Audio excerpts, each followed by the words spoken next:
Oh my God.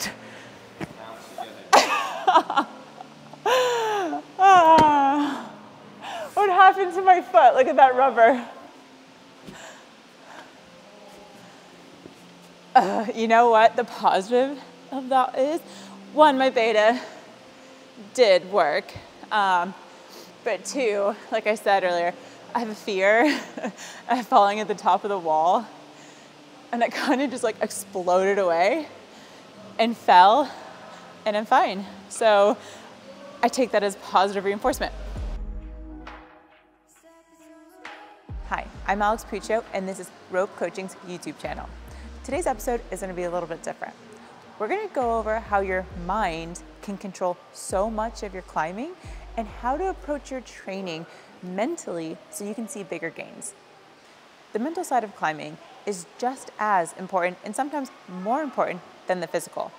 Years ago, I used to do the bouldering World Cup circuit, and I knew I was physically strong enough and capable to be able to achieve my goals, which is winning more World Cups. I came second, third so many times, made finals numerous amount of times, and I was just short of the goal of winning more World Cups. And I knew it didn't come down to my physical attributes and what I could physically do. It was more of my mental game. My mental game was not strong enough. I'm going to go over all the psychological tools that I have learned over the many years of my own climbing, mostly from trial and error, and in hopes it can help you improve your own climbing. There have been times when I've gone out to a project and I felt so amazing in my warm-up. I felt so strong, and I thought, this is the day. This is the day I'm going to send my project. And actually, the opposite happened. I had a horrible session, or I got really close and I kept on dropping the last move and ended up walking away empty-handed. When I reflected, I realized it boiled down to that I put too much pressure on myself because I felt so amazing in my warm-up. And so the whole time I was thinking, today's the day I should be able to send. I'm feeling great. Take our warm-up as an example. Now, we filmed this and we've shown that towards the end of our warm-up, we'll do like a 1-arm max hang session or recruitment pulls on a tension block with a force plate, a Tindeck progressor. Now, initially, when I was learning that process and it was part of my new warm-up, I'd pull, and sometimes I'd create the most force I've ever pulled before. And I'd be really kind of like full of confidence. My ego would be inflated. Or I'll do a max hang session and hold more weight than I've ever held before. That could be followed by one of the worst sessions I've ever had. Now, fast forward multiple years and I've done that recruitment pulling session and overhand hang session almost every kind of first day on. And I know that those numbers are slightly arbitrary. It doesn't really reflect on your session. Sometimes I've pulled the least kind of force I've ever pulled and had the best session. So it's really important to remove yourself from that process. Like Alex said, you could feel really good and be followed by a terrible session, or vice versa. And it's really important just to remove yourself and your ego from that scenario and just go with it. It is what it is, black and white. Robin had mentioned something about ego, which we're going to get more into in a little bit, but this is typically not something that's my style, especially anymore since I don't do competitions. A little more jumpy, a little more gymnastics, but it's really important to warm up everything. And this is about, I think this would be like about V3, which it took me, I think, 3 tries. And you'll see later on, I can flash usually the hardest climbs in the gym, or some of them that are graded about the hardest, but then I can fall on V5, V4, V6, V3, and that's all part of climbing, and it's so subjective to you. One of the things that we tell clients, and something that I have learned from trial and error over the many years of climbing, is this mental spectrum. And let's say in the middle is this neutral openness, and one side of it is negative way of thinking, and the other side is a positive way of thinking. I've personally realized that if I'm in this more open mindset from, let's say, neutral to on the positive side of the scale, before I get on a climb, there's more possibilities and I'm more free when I climb, versus if I'm in this negative mind space of thinking, okay, I'm looking on this red climb I'm about to get on, and oh, the last move, there's no holds between the last two holds and the top of the wall, which is where you end. So, oh, that's kind of high up there. I might, get scared of the fall zone. Other things I see, it's that the holds are not very secure in this position. The foot's really high, they're slopey, I could fall on them. So these negative thoughts will come through your mind naturally. And it's our job to be able to recognize them and then to push them away as fast as possible before we get on the wall, and instead think of a more positive mindset. So instead I can think, okay, well, this looks interesting, instead of thinking, oh, that looks scary or hard or, ooh, weird, I don't know. So I want to replace those thoughts with, and I could start it by saying, Alex, okay, let's not think that way. Let's think, okay, this looks interesting. This looks cool. I want to do this. I want to figure out a way. So you have that more open, neutral, positive mindset. And then you're going to cultivate an atmosphere that can help you potentially succeed the climb faster than you would if you had a negative mindset.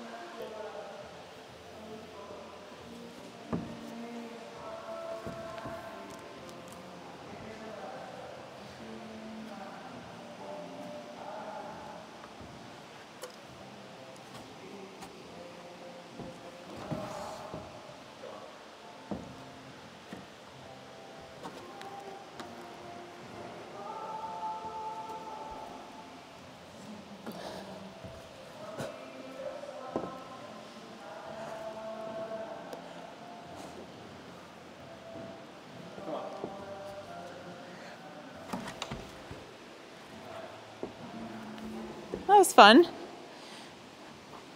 I like that. I even had to tell myself at the end, I even had this little thought pop into my head like, ooh, I'm a little spooked. And for me, it's not that I'm necessarily afraid of heights, but since I've had multiple knee injuries and other weird experiences climbing, I get scared. And even before I had those injuries, I was always more of a fearful person. So that was really cool.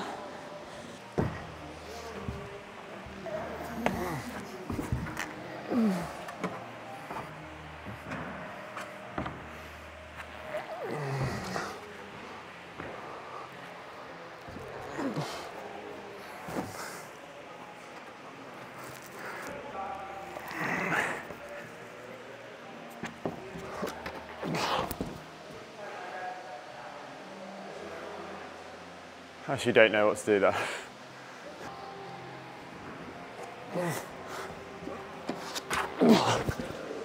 Okay, this is a hurdle and an obstacle that I regularly face, and Alex just gives me a pep talk every time.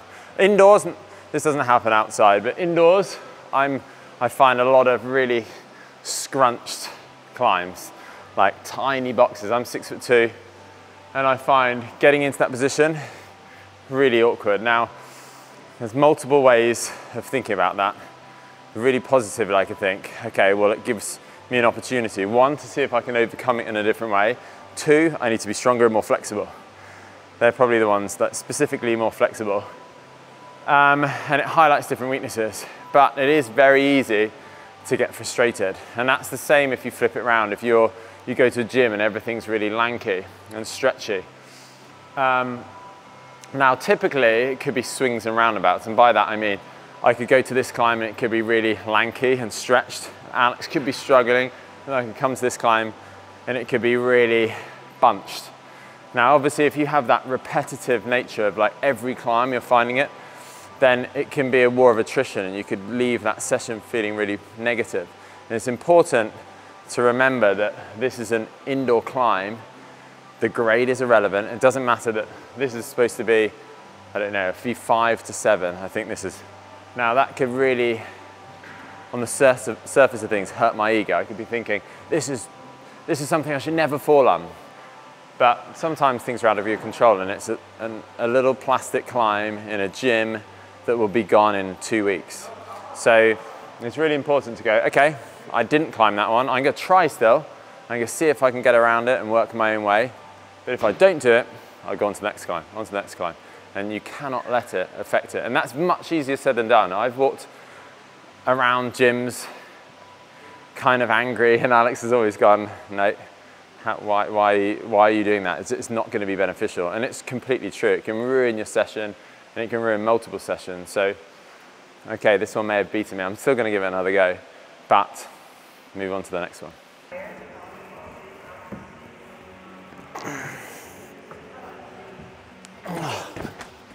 Having this open mindset while climbing or approaching a climb allows us to think more creatively, be outside this box, or especially like it allows us to not give ourselves that many limitations.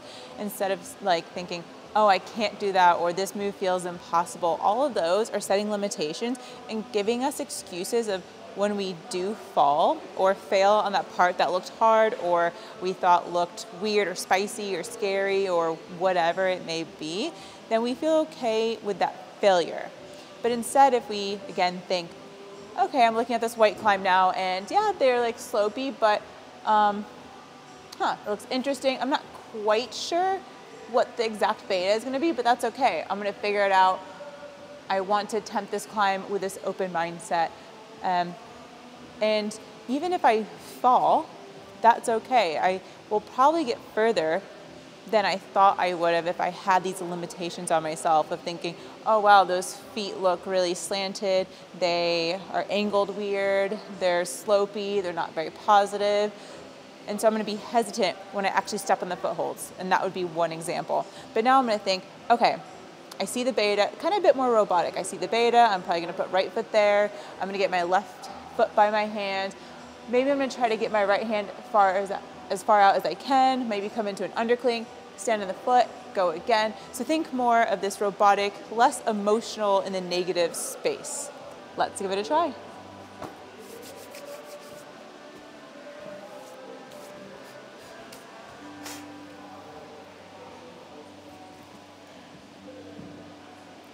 Oh, there's 2 starting holds. That's pleasant.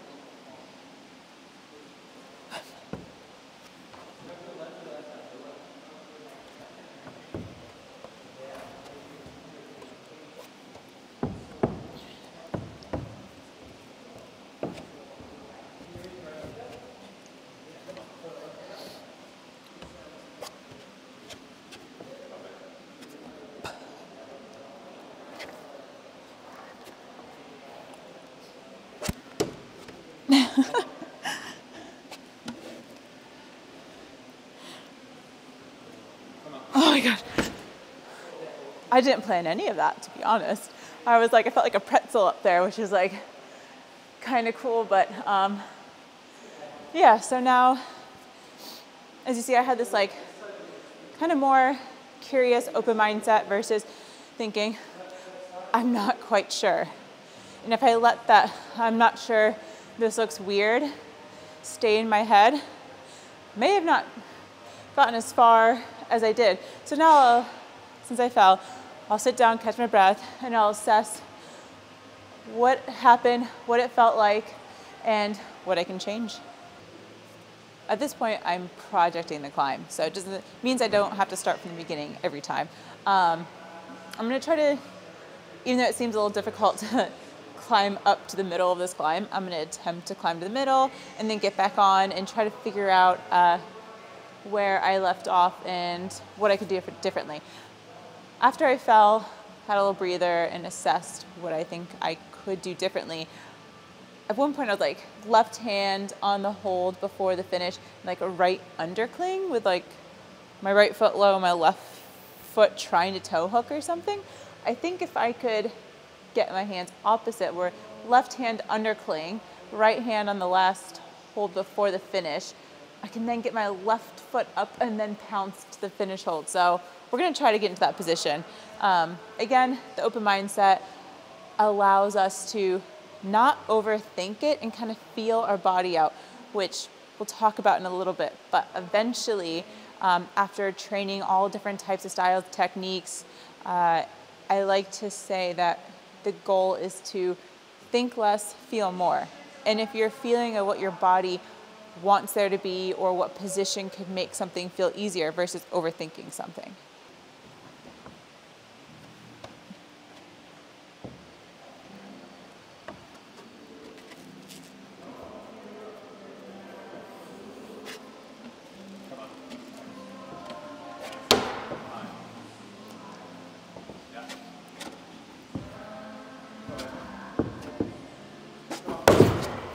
Oh my God.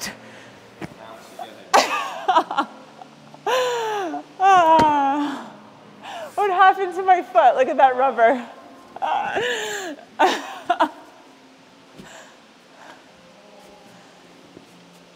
You know what the positive of that is? One, my beta did work. But two, like I said earlier, I have a fear of falling at the top of the wall. And it kind of just like exploded away and fell, and I'm fine. So I take that as positive reinforcement. Okay, so whilst Alex is piecing that white together, I'm going to jump back on this black. Before I met Alex, I'd obviously be aware, coach, I'd always get the teams and the clients I'd work on their weaknesses, but Alex would introduce to me, and she introduces it to all of our clients, this 60-40 rule. 40% of the time about your strengths, 60% of the time about your weaknesses. Now, obviously that tilts everything on its head, and you're actually focusing on your weaknesses more than your strengths. So this one, for example, for me, addresses small holds. I'm bigger, I'm 6'2", weigh 180 pounds, and small boxes. So again, some of the issues that I come across at the gym, and I'll focus on those. This one, for example, I've tried 3 or 4 times before, and I've seen tiny kids run up it. And now that could hit my ego, and I could walk away and go, well, I don't want to be seen failing on it when this little person's just run up it. But ultimately, that's not going to make me a better climber. I have to remove my ego from the scenario. And it is hard. I'm not kidding myself that I can walk away from this, fall, and feel slightly frustrated. And that's exactly the point where you have to accept this is your weakness. You're addressing it, you're working on it. And if I walk away, I'm not going to get better at it. But if I keep working at it, I will overcome it. It's going to be moves in the bank is what I call it. And so, for example, I'm on another climb and it's very similar. My body will start to remember those positions and I'll get more flexible, I'll get stronger. So it's really important to remove that ego and work on those weaknesses.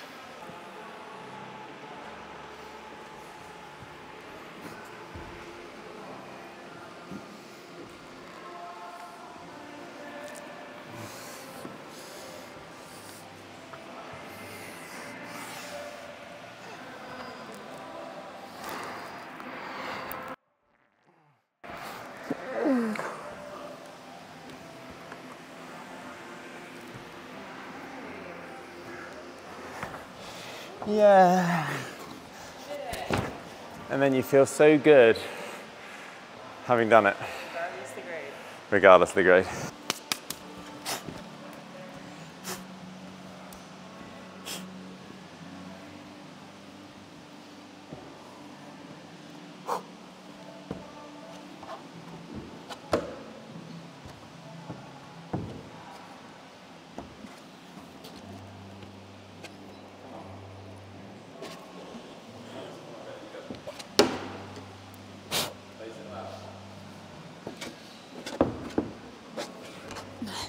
Yay! I did it. No, I stood like right there before it. I missed the top because I thought you were going to slip. You didn't miss the top. No, a little bit, like your hand. I ain't doing it again. That was cool. No, that was fun. Like, I projected, I had the open mindset, and then in the end I was able to execute. So. Can I ask a question? Yeah. So you obviously saw linear progression now. You had a go, Yeah. You fell. You tried the top bit, you fell, but you knew it was going to work. So it's really easy to see the light at the end of the tunnel. Yeah. What happens if your goes aren't getting better? And you're focusing on your weakness, you've accepted it's your weakness, but how much can you beat yourself up? Everyone's tolerance to like that self, like what do I want to call it, like beating oneself up is all dependent on that person. And I think that mental toughness, I think people need to improve that as well. Like, I remember last trip we were here, there was a red, which again, I think it's like V5, V6. There's a red actually in this corner that took me 2 days to do. but I am so incredibly stubborn, which can be a pro and a con, but I'm so stubborn that I hate a climb getting in my way no matter the grade. Like I hate it saying I can't do it. That's how I feel like the climb is talking to me, like, you can't send me, you can't do it. And then I am that stubborn voice inside me that fights back, being like, no, I will, and I'll show you. And it doesn't matter how long it takes me. Of course, do I want to send something first try? Who would say no? You know, that's why you win a competition. That's why you send a project, being able to climb it faster. But that red that was in that corner, that even if the grade was easier, I still remember it. I remember it clearly, and it was a little harder for me because I was shorter. Robin did it like way before I did. And when I did it, I felt, I was a lot happier than I did doing this white that's supposed to be a lot harder. And like, I think I did it in a handful of tries. Because that was something that was hard for me regardless of the grade. So being able to take a little bit more of a mental beating and to be able to have more endurance in that realm, I think is really important. Resilience is key. And so yeah, there'll be times like I walk away from that session or that climb or that day being like, today is enough. Like I'm now on my project outside, or if it's in the gym and I'm having a session, like either or, like I have to check in with myself physically and mentally, but being like, today it's not getting, like I'm getting more tired, I'm prone to injury now, X, Y, and Z. But if it's just walking away because it's my ego, then usually I won't walk away yet.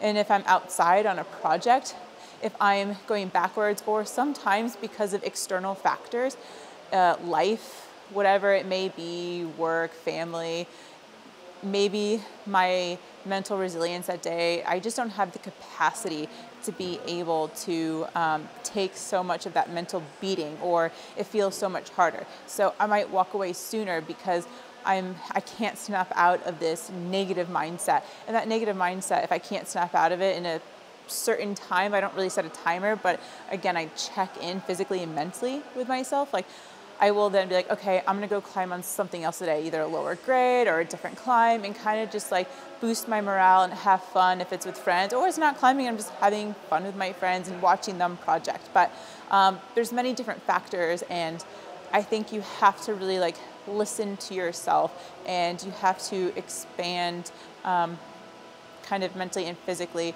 on everything and become resilient in so many ways, but also be kind to yourself. So as Robin mentioned before, the 60-40% rule, where 60% of the time you want to work on your weaker styles, and then 40% of the time you can work on your strengths. So if these are your weaker styles and these are your strengths, you want to become a more well-rounded climber by working on your weaknesses while also working on your strengths to top them up. This will help you become a more well-rounded climber faster. So the other part of that is we have to learn to let go of our inner ego. I always say you can check it at the front door when you come to train. If you really want to get better, you have to reframe your mind on getting on climbs. Well, you're attempting climbs that are harder for you. As in, say there's this red climb that may be graded easier, but it's giving me more trouble, and it's making me have more attempts, and I have to really reframe the way I think about that climb versus, oh, this is hard, or I should be able to do it because it's a V5 or 6, and I can usually climb V10 or V11 in the gym. It doesn't matter what the grade is. It's so subjective to you and your styles, your strengths, your weaknesses. And so reframe the way we think about it, and instead of saying this is a weakness, maybe now we say, okay, this is a challenge for me and I want to overcome this challenge. I want to get better at it. So the mind is so powerful in that way, where it can really be a tool to help us get better, or it can be something that holds us back if we don't work with it and use it to help overcome things that we need to get better. Another tip and a weird analogy that I have for climbers is think of climbing as its own language. And every move, if it's very similar to another move but still yet different, is another word in the language of climbing. If you want to become fluent within that language, you have to try and train and do every single type of move out there. So when you're climbing, when you become fluent in something, you're not thinking, what is that word, what is that word? Or in climbing, what does that move, what does that move? It's in your subconscious and you just know how to do it or you know how to say it.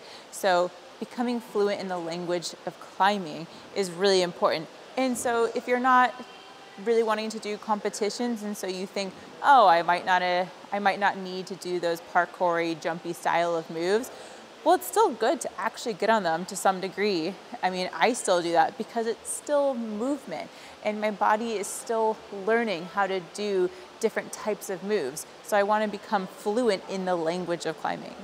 Okay, next steps for you. So obviously we don't expect you to go in there to the gym next time and just be fully accepting and focus on your weaknesses for the whole session. It's not realistic, but you can make progressive steps. So we speak to clients all the time, and some of our onboarding calls, they're very honest and they say, I avoid the really steep wall or the cave, or I always avoid the slabs and the techie climbs.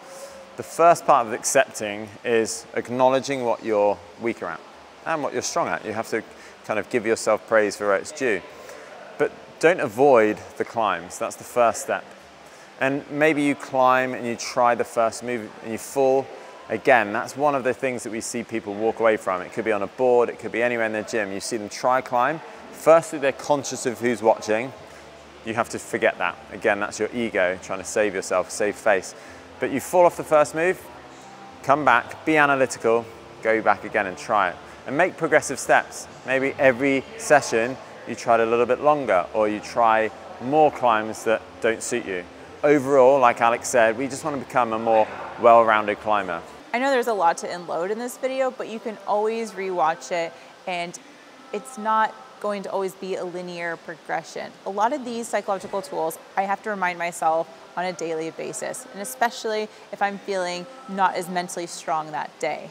So remember, you can always rewatch it, you can practice it, and practice does make perfection. Or I like to say, we try to strive for perfection, but we'll never get there. That's why we keep on trying and having this thing in front of us that we want to keep on working towards.